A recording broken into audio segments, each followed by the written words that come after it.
Then next we will have our speaker, Professor Yuneme O'Reilly. So Professor Yuneme is the leader of the Any-Scale Learning for All group at CEL MIT. So this group is also called the Alpha. So Alpha focuses on scalable machine learning, evolutionary algorithms, and frameworks for large-scale knowledge mining, prediction, and analytics. The group has projects in cybersecurity, healthcare, and online education. Yuneme was awarded the EvoStar Award for Outstanding Contribution of Evolutionary Computation in Europe. She's also a fellow of the International Society of Genetic and Evolutionary Computation. So, Yuneme, would you like to share your screen? Yeah, that's great. Thank you for the introduction. Let's see if this works.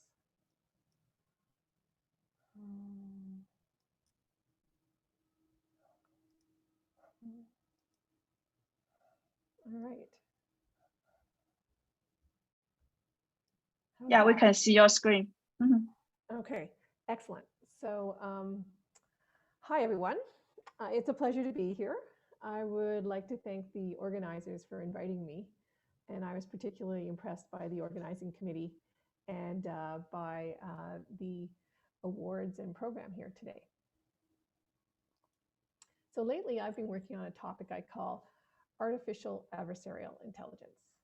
I'm trying to computationally abstract and replicate different kinds of adversarial settings, the actors, the action space, and the dynamics, so that they could be better understood, anticipated, and if this malicious behavior involved, thwarted. One domain I focus on is cybersecurity. And there's two ways in which machine learning can help in cybersecurity. Coevolutionary algorithms can be used to model and simulate cyber attacks and defenses, or aspects of cyber hunting. And increasingly, deep learning, or machine learning more generally, is being adopted to detect illicit activity, such as device infiltration, data exfiltration, spam, and malware, for example. So today I'm going to talk about attacks that target malware detection models. We're going to cover how code is maliciously hacked, and how models that detect maliciousness can themselves be attacked by input perturbations. Then I'll share two investigations my group and I have conducted into how models of different input types, binary and source, can be adversarially attacked, but made more robust to such malicious input perturbations. The overwhelming amount of credit for these investigations goes to the first and second authors of these two papers, shown here on the slide, Abdullah Al-Dujaili and Shashank Shrikant of my group at MIT, and Sijia Liu at IBM Research at the time of the paper. Let's start with malware. Malware is inserted quite cleverly, so the original code is not harmed. The insertion occurs somewhere in the pipeline, from code writing through compilation and linking into an executable, or in a reverse engineering process, starting from the executable, identifying the library information, and deassembling the code before an insertion is made. Because of the different representations of code that get used and transferred around the globe, cybersecurity detection models work either on binary files, like portable executables, or on source code. And here the examples are things like malicious macros in Excel spreadsheets or PDFs, JavaScript or PowerShell scripts, and the like. So let's consider how code models are attacked by adversarial perturbation. The perturbations must lie in the model's input space. It can be binary or code, each of which is a discrete space, and that makes them different in one way from images. And a second requirement is that, like the attacker's original hack, the perturbations cannot break the host code. And I consider this akin to perturbations of images being required to escape human perception. So let's look at binary code model space attacks and our robustness method for them first. We first identified what a detector processes as input. In the case in this case, features with portable executables. Our detector is based on examining a 22,000 plus bit vector that is used by the library linkage logic to indicate whether an API function is called or not. And this vector for each PE or binary is a crude description of its behavior. So adversarial perturbations can change any bit of this vector from a 0 to a 1, meaning there's some indicating there's some API function called, though there may not really be one. But they cannot change an API function bit from 1 to 0 without breaking the executable, because then the linkage will not work. So this vector and this limitation on only perturbing bits from 0 to 1 served to define our perception-constrained perturbation space. To train a robust model, we just modified the saddle point optimization introduced by Madry et al. In 2018. And if you recall, this uses a min-max problem formulation. Danskin's theorem tells us that in the case of a continuous differentiable loss function in the model parameters, theta, gradients at inner maximizers correspond to descent directions for the saddle point problem. And in practice, we have learned that you can still reliably optimize the saddle point problem for learning tasks in continuous feature space, even with loss functions that are not continuously differentiable like ReLUs, right? By using these gradients as approximate maximizers on the inner problem. Prior work also introduced the fast gradient sign method, which I'm sure many of you are familiar with, which uses this projected gradient descent on the negative loss function. This was previously used to maximize the inner loss of this min-max equation, but assumed continuous inputs. And if you recall, for a malware model, we have a constrained binary optimization. That's what's required. So we can only flip bits of the malware's binary feature on, right? So we devised 4 different methods to handle this discrete case. And I'll show them to you after I give you a picture of the framework we're using. It's named after a mythical horse because we use saddle point optimization. And it works with an inner and an outer loop. At each training epoch, we start from the current model parameters. We run an inner maximization using the malicious training examples to propose adversarial examples, right? And then we collect these as a batch, and then we run an outer minimization, descending from the gradients of the malicious PEs and the benign things to maximize our optimization. So we provide this algorithm in detail in the paper, and you can get the source code of it as well. And we did a little bit of manually tuning the parameters to keep everything sensible. So going back to how we found the optimized perturbations, we developed 2 methods that simply use the fast gradient sign method and then round the result. And you can do this either with a determined threshold that you use all the time, or you can randomly select a threshold every batch. And our batch was like 16 samples of a portable executable. And in this case, we were taking 50 steps with the FGSM. Our other 2 methods actually traverse bitwise, right? And they visit multiple feasible adversarial examples and choose the one with the maximum loss. And so in one we call BGA, each 0 of the API vector is flipped if the corresponding partial derivative of the loss is greater than or equal to the loss gradient's L2 norm divided by the square root of the length of the vector. And the rationale behind this is that the projection of the unit vector with equal components onto any coordinate equals like 1 over the square root of the vector length. And so thus we're really favoring bits with the corresponding high contributing partial derivatives.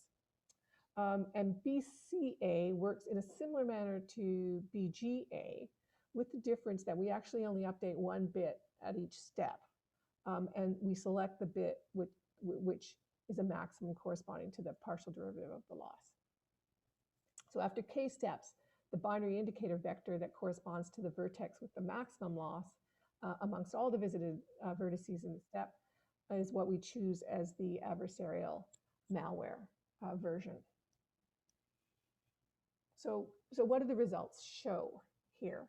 Well, so this table is showing the accuracy, the false positive rate, and false negative rate of the models that are robustified by the saddle point optimization, where each one of the methods is applied in a different case. So what you see as a baseline is the natural model, which has high accuracy, and FPR and FNR hovering around the low 8.1 region. And very happily, we were able to roughly maintain that accuracy with all of these minimax optimized models. And while one looks particularly good, the randomized finite gradient sign method, it's not really having a major impact on accuracy, but it's really improving the false negative rate. It's also incurring a higher false positive rate. So deciding whether to pick it amongst any of the others, we anticipate that decision would be, prioritized by, by what trade-offs were important, and that would determine which model was selected. We also, from the saddle point optimization with each technique, we extracted the adversarial examples that were identified and used, and now we collected them and used them to attack both the natural model and the 4 models we trained with the different inner maximizers. So what we're seeing here is across the row for natural, which is the model that has not been adversarially trained, you're seeing its false negative rate when it's being attacked. When it's not being attacked, that's natural versus natural. And when it's being attacked by adversarial examples that were culled from different models, okay? And we're just listing the different attack methods as to name the adversarial examples and also to name the models, right? So when the natural model is attacked with any adversarial examples from any of these maximizers, it fares really terribly. But randomized FGSM, which we were talking about before, and which is highlighted in yellow here, it kind of stands out. It has a lower false negative rate than the natural model, and it is the most robust to both its own and BGA, bitwise attacks, BGA and BCA. So there's a lot of other information here. We took our adversarial examples and tried them against another paper in the literature. We took examples from that other model in the literature and tried them against our own. I think going back to when this was done, which is a couple years ago, what we really walked away with was this need for a really better understanding of what's going on with the perturbation. I mean, I think we were operating under a very simple model of a decision boundary in 2-dimensional space. It would be linear, and there would be, examples on either side, and our robustification was simply, making that linear separator more robust by counting, perturbations that would have gone across it and accounting for them in the training. But I think there's deeper questions here that have been pursued since, and it'd be interesting to catch up with that work and see its impact here and on the understanding of the problem.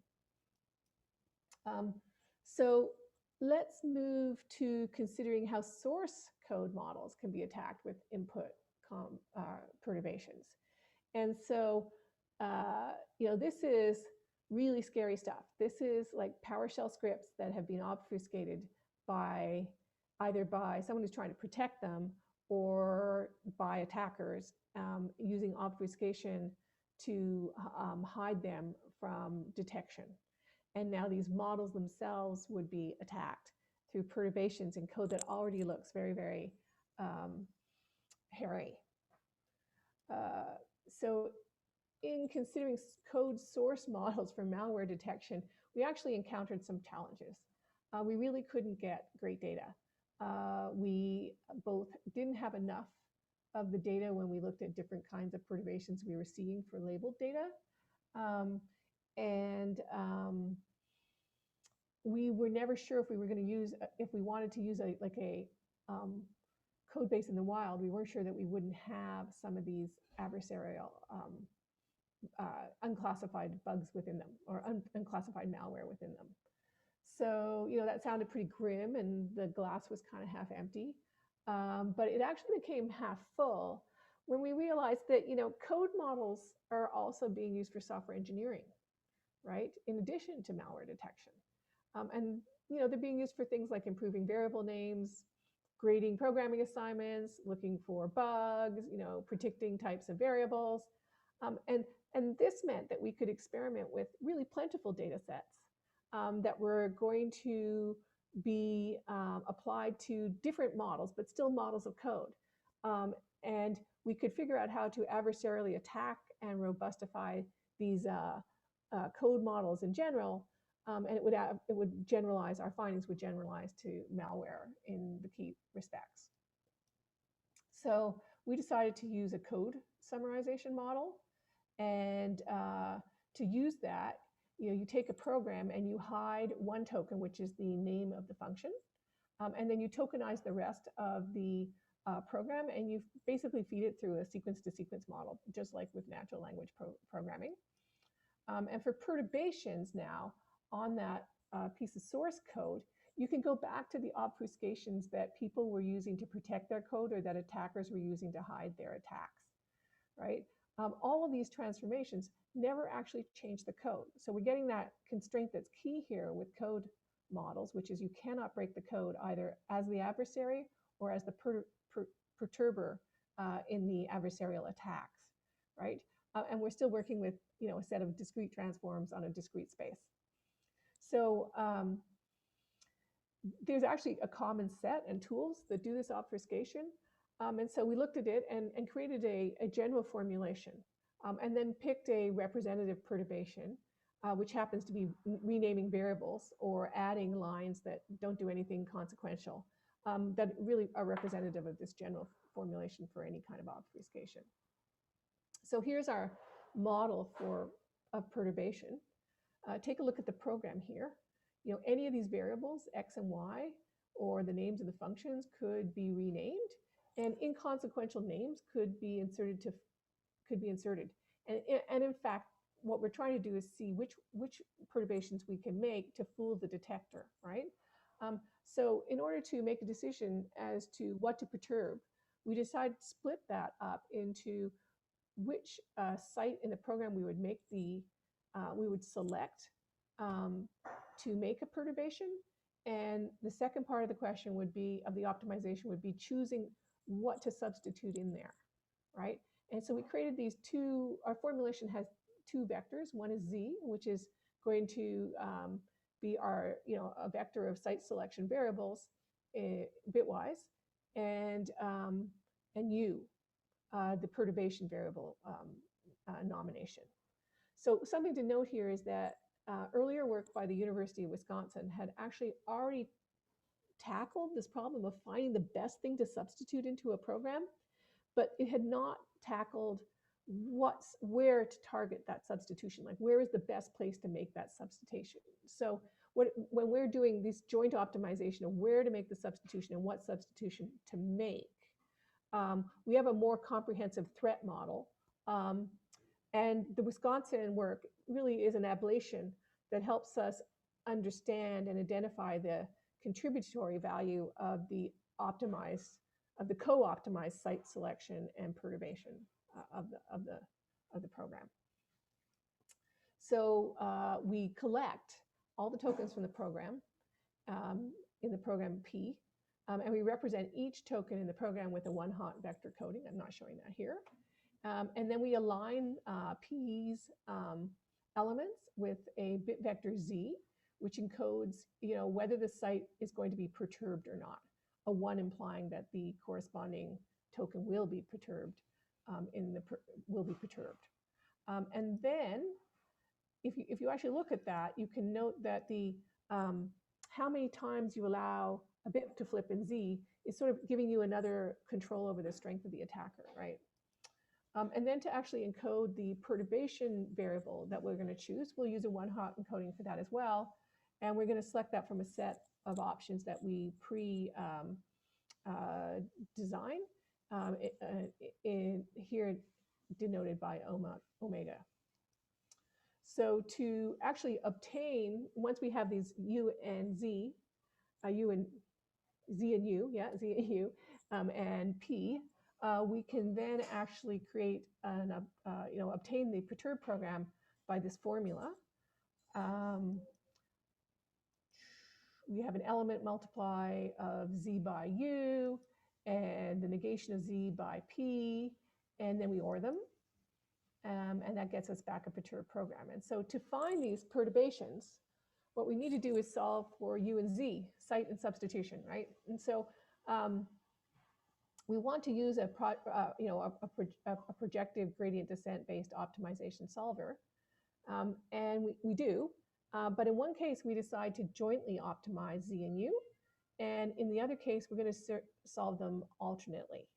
And in the case where you do it at the same time, you end up with a complex convex problem, right? But you can actually decompose the problem into a sequence of subproblems because these constraints on U and Z here are actually separable. So we actually could obtain a closed form solution for each subproblem. And if you're interested, you can see it in the paper. But what works best in practice actually is to alternate solving U and then Z and then U and then Z, etc. And that turns out to be faster in convergence, and it actually is better. It beats the joint optimization, as I'm going to show you shortly. But there's one more detail. We had to smooth some of the data, and that was to obtain a better result. So I'm not going to tell you the details of that, but essentially we added a little carefully chosen noise to one or both of the U and Z spaces. And this really helped us because it changed the landscape from being, extremely rugged to having a little bit more of a gradient to chase. So our results were that we were able to take two well-curated data sets from GitHub, one in Python, one in Java, with about 250,000 programs each. We had nowhere near that for malware. And we trained a sequence-to-sequence model to learn function summaries. And that's what the top row here is called no attack, right? And then omega was the set of 5 replace transformations and 2 insert transformations. And in one attack, the optimization was given 1 perturbation. And in the second, the optimization was given 5. And those are the 2 columns you have here in gray. And we baselined everything by simply randomly selecting a site and randomly selecting a substitution. And that doesn't work at all, right? The attack success rate, ASR, is 0 for the random choice. But we could ablate our technique by running Wisconsin's technique, which is going to just optimize what variable is substituted, what the variable that the ad hoc way of being selected is being substituted with, right? And so the bottom 3 rows are, both alternating optimization, joint optimization, AO and JO, and then the result where we added random smoothing to the alternate optimization. And remember, here we're doing 2 optimizations, either jointly or alternating. And so for all methods, the highest attack success rate, which is the ratio of the successful attacks to unperturbed inputs correctly predicted. In all cases, we saw fairly aggressive attack success rates. And with the alternating optimization and random smoothing, we got the highest attack rate. When we allow the attack just 1 perturbation, we get an attack success rate that climbs 10 points over just trying to figure out what you substitute and not figuring out where to substitute it. And when you allow 5, that improvement goes up to 14 points. So last of all, while we couldn't run a saddle point optimization here, formulation here, we could harvest the adversarial examples and retrain with them. And what I'm showing you here is the results of that retraining. We harvested adversarial examples from the University of Wisconsin method, that were picked without site selection. And we harvested adversarial examples from our AO plus RS optimization of both substitution and site selection. Then we divided each harvest into training and test, and we just retrained our model, once with the training of the University of Wisconsin adversarial examples, and once with the training examples from our method, right? And then we took a held out test set, right? The test set we held out, and we checked how vulnerable the model was to attack. And what we found is that the biggest improvement for the University of Wisconsin test set came from retraining with adversarial examples from our alternating optimization with randomized smoothing. And without retraining, obviously we know that the alternating optimization and randomized smoothing attack success rate was the highest we found, 30.25.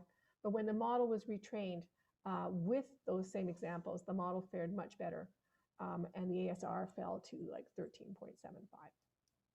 So to wrap up, some takeaways. There's a legitimate concern about adversarial perturbations on code models. It's clear that they're possible, and they severely impact the quality of the code model. But these attacks impose very specific constraints on the perturbations you can use. The code still has to be able to execute, and in these cases, both these cases, we found ways of doing that. And of course, the input space to the models is discrete, so any optimization has to account for perturbations in that discrete space. And if that discrete space is binary, we showed that saddle point optimization with a discretized truncation of FGSM or bitwise gradient ascent is quite feasible and gives us something reasonable. In the source code, we couldn't really run saddle point optimization, and that was simply not feasible. It was just way too computationally expensive and slow. But retraining showed good results. And here what we're doing now is we're optimizing both what to substitute into the program and where we'll do that substitution. So with that, I will take questions. Thanks for your great talk. So the first question is that for your text about like the code models, you show that you will like substitute the variable names with some like other names. So basically for this one defense I can think about is that because for some models they will also have some like pre-processing step to kind of anonymize all the variable names. So which means that all the variable names will be kind of standardized. So like how do you like think about this kind of defense, and is there any like other ways to also break this defense? That's a great question. I mean, I would always want to go downstream of that. That if you did the perturbations after that had been done, then you would have better, the method would still work. So it depends where you sort of insert the perturbations in the process. But even without variable renaming, there's a tremendous amount of obfuscations you can add that cosmetically change a program enough to perturb the model, enough to reduce the model's success rate without actually harming the program at all. And so while this example, I think this is great that you've come up with an example that works for variable names, there is a longer list of obfuscations. They may just be a little bit more work and heavy lifting to get them to work, but there's a bigger set out there of obfuscations.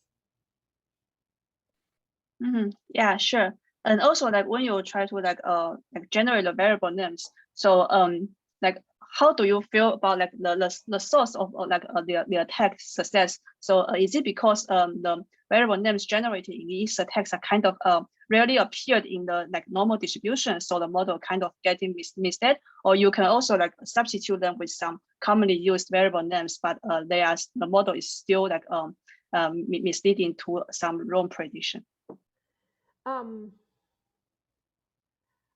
I'm not sure exactly what is going on. I wish I could tell you right away that the difference was the distribution of these new tokens, or whether it's that, I'm sure you can do this with existing tokens, because, I and J are used in different blocks, right? All the time as loop iterators. And you can simply, change those loop variables in different scopes. And you're not introducing anything new really to the namespace. You're just introducing a new name in that particular scope of the block of code that you're changing. So I think you can, again, not have to worry about the frequency of the tokens in the input space. Yeah, in the perturbation space. Well, I guess the program space, sorry. Yeah. Yeah, got it. Yeah, thanks a lot for your great talk. So if there's no more question, then we can move on to our actually last speaker,